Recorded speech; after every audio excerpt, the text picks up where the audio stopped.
Thank you very much. And Madam Chair, council members, thank you so much for this opportunity. Inga Gibson, Hawaii State Director, the Humane Society of the United States, Hawaii office, and also representing Humane Society International.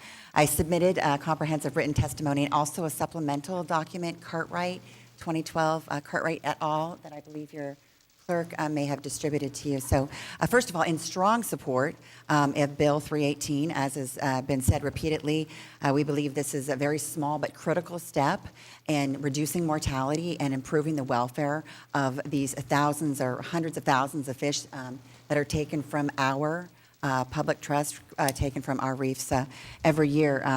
It's interesting because there's been some reference to the pet trade and self-regulation of the pet trade. No other pet trade would allow the mortality rates that we see in this industry.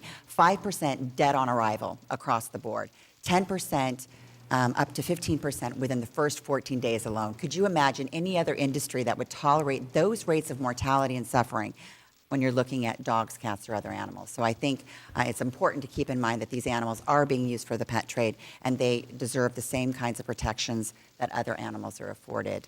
A particular importance, I'd like just to read a section from the Cartwright study that was distributed to you, because this really is about cumulative effects. When the collectors note that they are not able to comply with this order, it's not that they're not able to comply, it's because economically it's going to have an impact on their bottom line. If I may, quickly, regarding the Cartwright study, they found that fish faced many stressors from the supply chain that increased mortality, including variable temperatures, salinity, oxygen, and pH levels, being jostled during transport, and being shipped in overcrowded packing materials. Based on the information gathered in this report, in the survey, approximately 80% of mortality that occurred after fish had been purchased could be attributed to problems in this supply chain. Again, this is cumulative effects. 5% off the board, up to 40% mortality before the fish even end up at their final destination, which is not in Hawaii. 98 or more % of these fish are exported out of Hawaii, not staying here for the public good.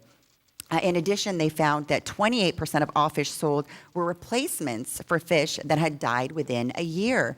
These fish are being treated like cut flowers. When they die, you just collect another one. So obviously, this is a wasteful trade. We believe that this is a very important, critical step, and we urge your support of this measure. Thank you.